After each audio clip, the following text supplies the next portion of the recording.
देखिए भाई, एक बार फिर से स्वागत है आप लोगों का। क्वेश्चन मैंने आप लोगों को दिया था, एक चैप्टर हमने शुरू कर रखा है कोऑर्डिनेट ज्योमेट्री। कोऑर्डिनेट ज्योमेट्री में एक क्वेश्चन मैं जब लास्ट वीडियो में आपको एक क्वेश्चन पे वीडियो खत्म हुई है, ठीक है, तो उसी से मैं कंटिन्यू कर रहा हूँ। काफ़ी बढ़िया क्वेश्चन है, वो CBSE में पूछा गया है। क्वेश्चन देखिए क्या है, फिर से मैं लिख रहा हूँ। If the points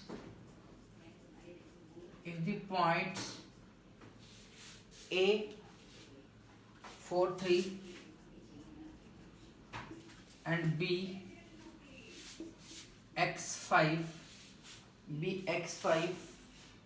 are on the circle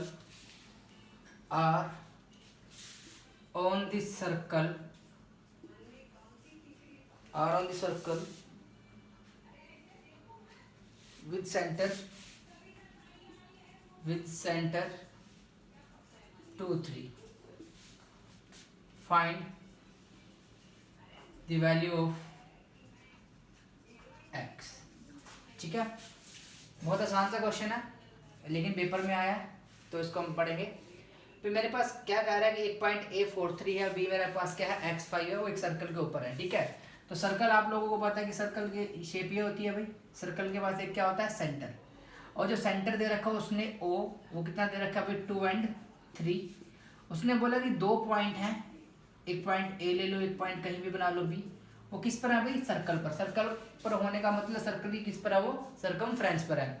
और जो A के कोऑर्डिनेट दे रखे हैं वो दे रखे हैं 4 3, और B के जो कोऑर्डिनेट दे रखे हैं वो क्या दे रखे हैं भाई, X5। अब एक बात समझिए, सेंटर है, अगर सेंटर से मैं इसको ज्वाइन करता हूँ तो सेंटर से सर्कमफ्रेंस की जो डिस्टेंस होती है वो रेडियस होती है, और यहाँ से भी ये डिस्टेंस होती है, ये भी क्या होती है, रेडियस होती है। अब देखिए भी सेंटर से A पॉइंट का जो डिस्टेंस है और सेंटर से B पॉइंट का डिस्टेंस है वो क्या, दोनों रेडियस है, तो क्या रहेंगे भाई, सेम रहेंगे। तो आप यहाँ पे क्या लिखेंगे, आप लिखेंगे OA equals to OB equals to R, और ये क्यों, ये क्या है भाई, आपका रेडियस है। अब OA इजिकल्स टू OB है तो आप क्या करेंगे, आप x निकालने के लिए यहाँ से यहाँ का डिस्टेंस निकालेंगे और यहाँ से यहाँ का क्या निकालेंगे, डिस्टेंस निकालेंगे। तो आप क्या लगाओगे, इन दोनों पॉइंट्स में डिस्टेंस फॉर्मूला लगा लो, और इन दोनों पॉइंट में क्या लगा लो, डिस्टेंस फॉर्मूला, और इसे क्या कर लो, इक्वल रख लो। ठीक है, तो मैं लगा रहा हूँ डिस्टेंस फॉर्मूला। देखना भाई, अगर मैं इन दोनों पॉइंट में डिस्टेंस फॉर्मूला लगा रहा हूँ, डिस्टेंस फॉर्मूला मैंने आप लोगों को बताया था वो क्या होता है भाई, x2 माइनस x1 का whole square plus y2 minus y1 का होल स्क्वायर। ये आपका क्या होता है, डिस्टेंस फॉर्मूला।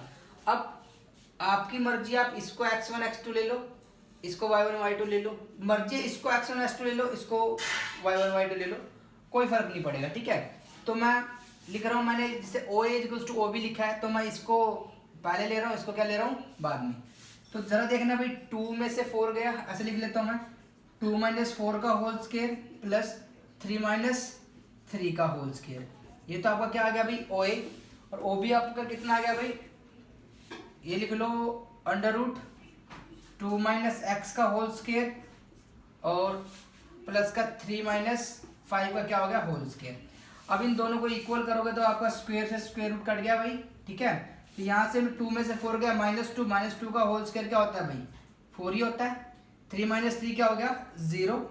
यहाँ 2 माइनस एक्स का क्या हो गया भाई, होल स्क्वायर, और ये क्या होगा 3 माइनस 5, ये भी कितना होता है भाई, 2, और 2 का होल स्क्वायर क्या होता है, 4।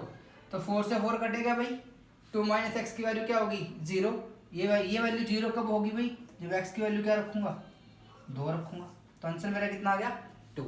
तो बहुत आसान क्वेश्चन था। आपने क्या करना है, आप यहाँ भी डिस्टेंस फॉर्मूला लगाइए और वहाँ भी डिस्टेंस फॉर्मूला लगाइए। ठीक है, नेक्स्ट क्वेश्चन देखिए। नेक्स्ट क्वेश्चन बहुत बढ़िया है भाई, SSC ने भी पूछा है और पेपर में भी 2-3 बार आया है, 10th के NCERT का क्वेश्चन है, और NCERT के जितने भी क्वेश्चन सारे के सारे बहुत ही इंपॉर्टेंट होते हैं। ठीक है, तो क्वेश्चन देखिए आप, क्या है क्वेश्चन, फाइंड ए पॉइंट, क्वेश्चन लिखिए भाई, find a point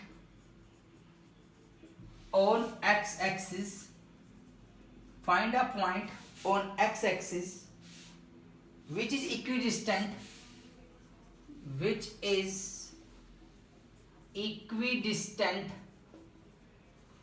find a point on x axis which is equidistant from point A, ये दे रखा 2 and -5, एंड पॉइंट बी ये दे रखा है भाई 2 and -9, 2 and -9, सॉरी -2 and 9, ठीक है। तो हिंदी मीडियम में मैं बोल देता हूँ कि एक ऐसा एक्स एक्सिस पे एक बिंदु ज्ञात करो जिसकी इन दोनों बिंदुओं से इक्वी डिस्टेंस, मतलब इक्वी डिस्टेंस का मतलब क्या है भाई, समान दूरी है, ठीक है। आप लिख सकते हैं हिंदी मीडियम वाले भी, ठीक है, कि find A point on x axis पर एक ऐसा बिंदु ज्ञात करो जिनकी इन दोनों पॉइंट से क्या है, समान दूरी है। तो आपको इसके लिए डायग्राम बनाने की जरूरत नहीं है, आप सीधा सॉल्यूशन लिखेंगे। सॉल्यूशन क्या लिखेंगे, आपको आप ऐसे शुरू करेंगे इसको, वी नो दैट, अगर आप सीबीएसई का पेपर दे रहे हैं, कंपटीशन दे रहे हैं, तो आपको आंसर निकालना आप कैसे भी, ठीक है। तो आप एक बात देखिए कि आपको जो पॉइंट है वो किस पे है, एक्स एक्सिस पे है, आपको वो पॉइंट निकालना जो किस पे है, एक्स एक्सिस पे है। और जो एक्स एक्सिस पे पॉइंट होता है, मैंने आपको बताया एक्स एक्सिस पे कोई आपका एक्स एक्सिस है, तो एक्स एक्सिस पे वाई, ये एक्स एक्सिस है, ये क्या भाई वाई एक्सिस, तो एक्स एक्सिस पे जो वाई की वैल्यू क्या है, वाई पे तो मैं गया ही नहीं, तो एक्स एक्सिस पे वाई की वैल्यू क्या होती है, 0। और एक्स एक्सिस पे कोई भी पॉइंट होता है तो एक्स को मैं एक्स ही ले लेता हूँ, वाई की वैल्यू मुझे क्या लेनी पड़ेगी, 0 लेनी पड़ेगी। अगर कोई पॉइंट वाई एक्सिस पे होता तो वहां पे क्या 0 हो जाता, एक्स 0 हो जाता। तो यानी जो मेरा पॉइंट है कोई भी, मैं पॉइंट मान लेता हूँ उसका P, ठीक है भाई, वो एक्स एक्सिस पे है तो उसके कोऑर्डिनेट क्या मान लेता हूँ, x0। और उसके दो पॉइंट से समान दूरी है, दो पॉइंट, एक पॉइंट A है, उसकी दे रखी कितनी इसने कोऑर्डिनेट 2 and -5, और दूसरा मेरा क्या है अभी B, उसे कोऑर्डिनेट दे रखे हैं -2 and 9, ठीक है। अब वो कह रहा है कि ये जो पॉइंट है वो इससे इक्वी डिस्टेंट है, इन दोनों समान दूरी पे, यानी ये दूरी और ये दूरी क्या है भाई, समान है। तो आपको कुछ नहीं करना, यहाँ डिस्टेंस फॉर्मूला लगाओ और यहाँ डिस्टेंस फॉर्मूला लगाओ और क्या कर दो, इक्वल। सीबीएसई के तौर पे आप इसके बाद आप लिखेंगे PA इजिकल्स टू क्या हो गया भाई, आपका PB है और आपने निकाल देना है। और PA बाई PB करोगे तो आप डिस्टेंस फॉर्मूला लगा लो, इसको पहले ले लो, इसको बाद में ले लो, तो x और x में से ये माइनस होगा तो आप लगाओगे तो क्या लगेगा भाई, इधर देखना, ये आप लिखोगे x में से 2 गया, x -2 का होल स्क्वायर, और 0 में से -5 तो क्या हो गया भाई 5 का होल स्क्वायर, ठीक है। मैं डायरेक्ट लिख रहा हूँ थोड़ा सा, और इसमें करेंगे x, ये -2 है तो माइनस करूँगा, माइनस माइनस प्लस हो जाएगा, तो ये आपका होगा x + 2 का होल स्क्वायर, और 0 में से 9 गया तो कितना आ गया 9 का होल स्क्वायर।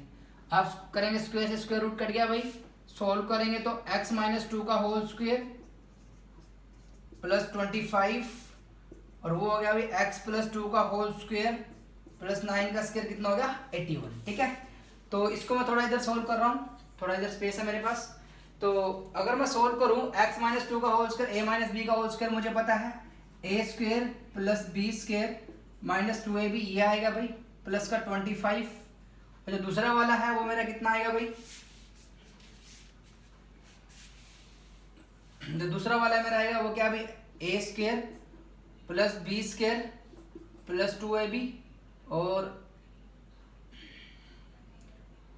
+81, ठीक है। तो आप देखना यहाँ पे x² + 4 x² + 4 सेम है, ये तो कट गया, तो आप अरेंज कर लो, अरेंज करोगे तो यहाँ से आपको जो आएगा 8x, ये उधर जाके प्लस हो जाएगा, उसको इधर ले आओ, इक्वल्स टू -56, x की वैल्यू कितनी है -7, यानी जो आपका x एक्सिस जो पॉइंट था वो आपका x0 था, तो आप उसको क्या लिख सकते हैं -7 और 0, ठीक है। तो कुछ भी नहीं है, वही डिस्टेंस फॉर्मूला लगाना है, बहुत अच्छा एप्लीकेशन है डिस्टेंस फॉर्मूले की भाई, बहुत अच्छे अच्छे क्वेश्चन आप यहाँ से कर सकते हैं। ये क्वेश्चन भी है एनसीईआरटी में मेंशन्ड है, 2013 में ये सीबीएसई ने पूछा भी हुआ है, तो हमारे लिए इंपॉर्टेंट क्वेश्चन हो जाएगा, ठीक है।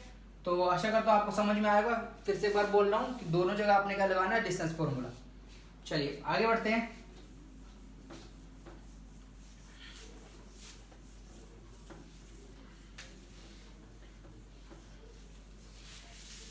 नेक्स्ट क्वेश्चन लिखिए भाई, ये भी सीबीएसई पूछा गया है, the x coordinate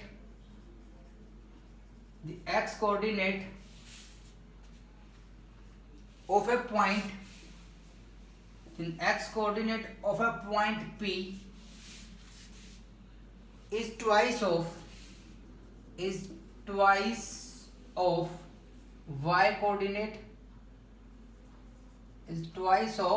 y coordinate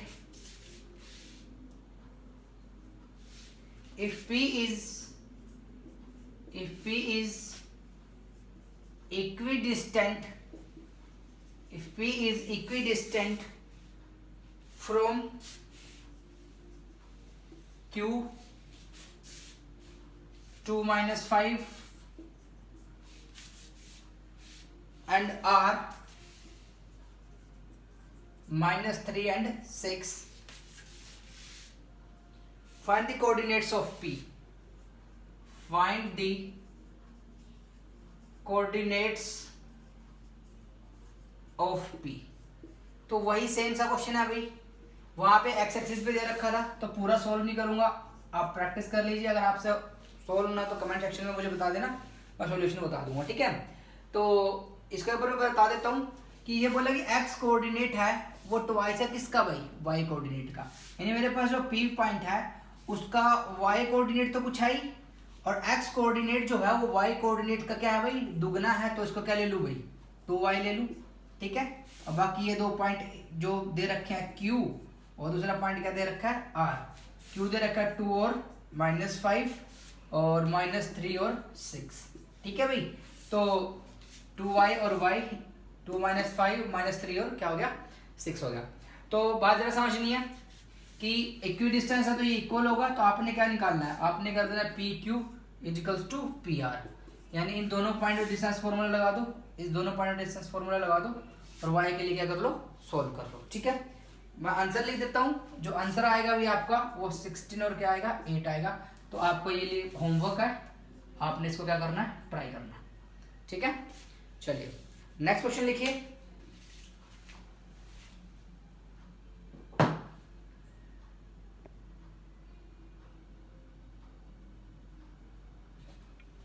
next question देखिए भाई,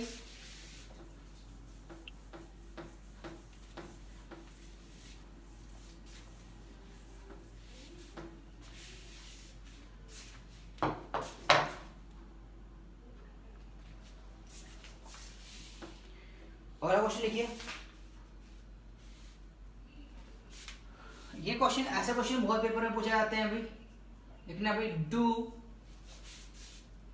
the points A 3 2, B -2 and -3, -2 and -3, and C 2 and 3 form a triangle,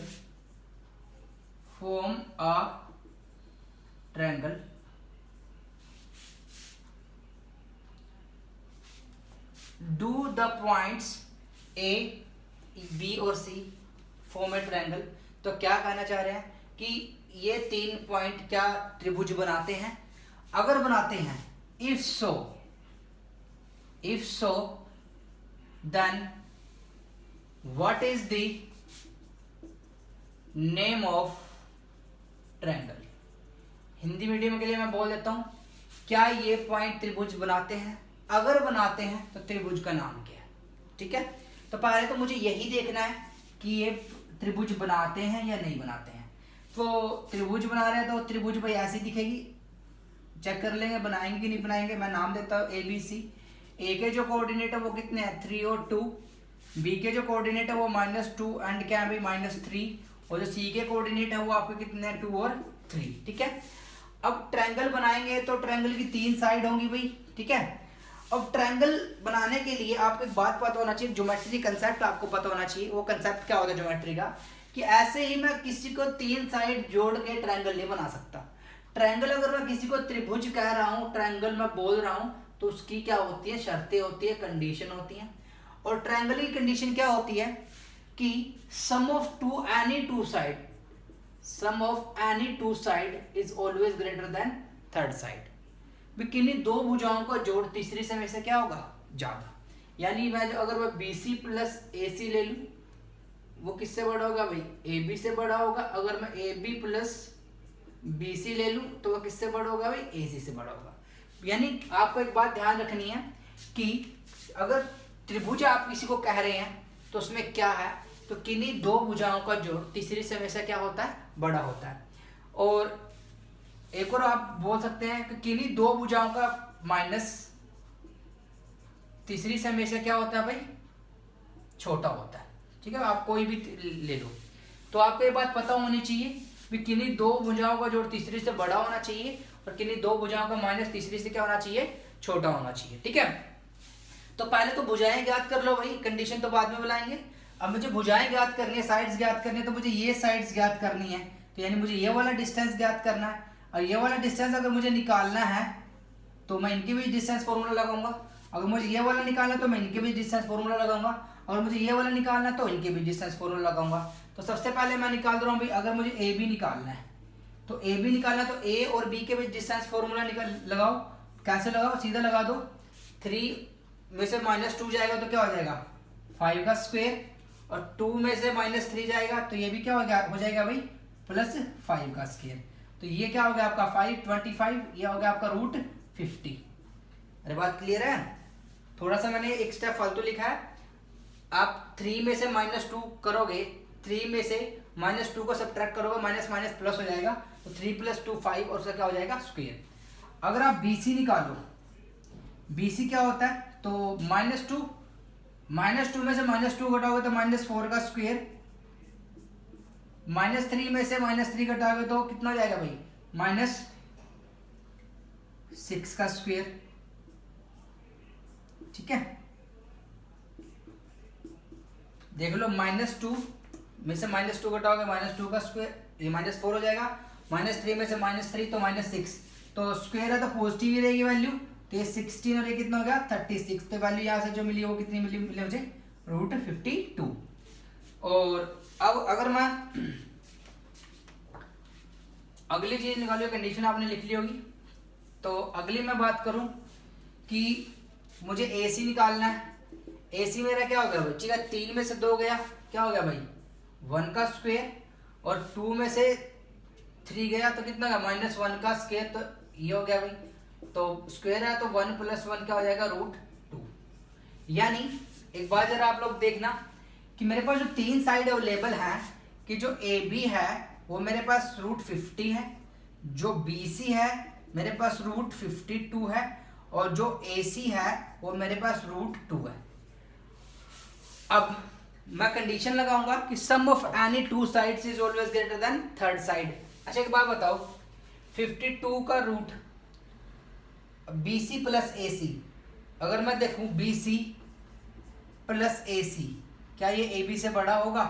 आप चेक कर लो, BC तो √52 है और ये क्या है भाई √2 है, और ये √50 है। जाहिर सी बात है 52 का वर्गमूल निकालोगे तो 52 का वर्गमूल ही 50 से बड़ा है, 52 का स्क्वायर रूट ही 50 से बड़ा है, तो 2 का तो ऑब्वियसली बड़ा होगा, तो ये वैल्यू मेरी कंडीशन होगी।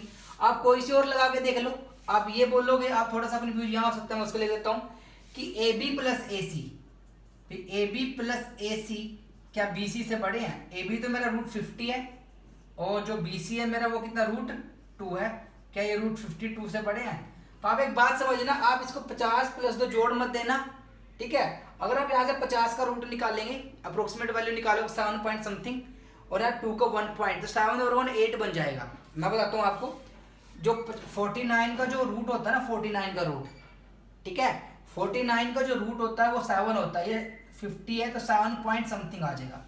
जो √2 का होता है 1.414, तो 7 और 1 8 हो गया, ठीक है, अप्रोक्सीमेटली 8 ले लो। और √52 8 नहीं होता, √64 8 होता है, बात आई समझ में? तो ये दोनों वैल्यू भी इससे क्या है, ये बड़ी है। तो जाहिर सी बात है ये मेरी कंडीशन पूरी कर रहा है, तो ये जो है ये ट्रायंगल बन रही है। तो जो मेरा आंसर है कि do the point form the triangle, तो मैं बोलूंगा yes they form the triangle. अगला कि यार मैं ट्रायंगल के नाम भी तो मुझे बताने हैं, कि ये जो पॉइंट है, क्या ये जो पॉइंट है जो ट्रायंगल बना रहे हैं उस ट्रायंगल का नेम क्या है? तो उस बारे में मैं थोड़ा सा आपको बताना चाहता हूँ। कुछ पोर्शन मुझे साफ करना पड़ेगा, बोर्ड छोटा है भाई, लॉकडाउन में इतना ही अरेंज कर पाया हूँ मैं, ठीक है। चलिए देखिए, मैं इधर लिख रहा हूं, अब मेरे पास क्या है, AB तो √50 है, जो BC है वो √52 है, और जो AC है वो क्या आपका √2 है। अब आपने ट्रायंगल की कंडीशन तो लगा ली, अगली बात आप समझिए, नाम आपने बताना है। अब ट्रायंगल के नाम आप कैसे लेते हो? अगर आपके पास कोई ट्रायंगल है और उसकी तीनों साइड सेम है तो आप उसको आराम से बोल देते हो इक्विलेटरल ट्रायंगल है, इक्विलेटरल ट्रायंगल, या इसको आप बोल देते हो भाई समबाहु त्रिभुज, समबाहु त्रिभुज है। अगर किसी ट्रायंगल की दो साइड सेम है तो आप बोल सकते हो उसको आइसोसेलेस ट्रायंगल, ठीक है। अब ट्रायंगल की आपकी कोई भी साइड सेम नहीं है तो आप उसको स्केलन बोलते हो, स्केलन या विषम बाहु, ये समद्विबाहु। अब एक और नाम है, ठीक है, right angle triangle. Right angle triangle में भी ऐसा हो सकता है कि आपकी कोई भी साइड सेम ना हो। अगर राइट एंगल ट्रायंगल है तो उसकी कंडीशन होती है perpendicular square plus base square equals to क्या, हाइपोटेनस स्क्वायर। जो भी आपकी राइट एंगल ट्रायंगल होती है वो हमेशा पाइथागोरस थ्योरम को क्या करती है, फॉलो करती है।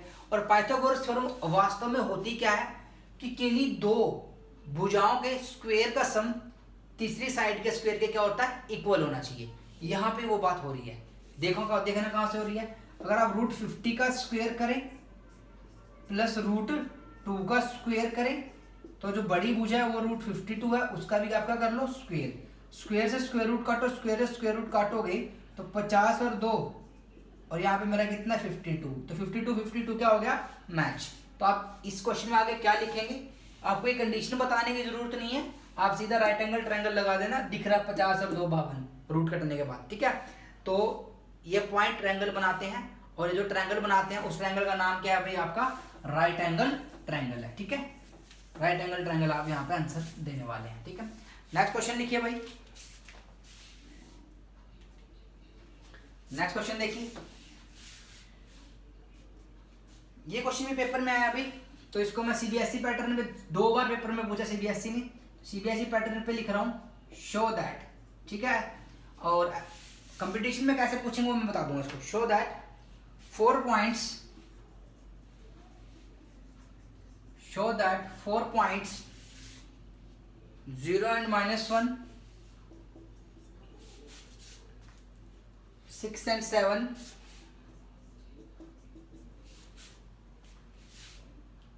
-2 and 3,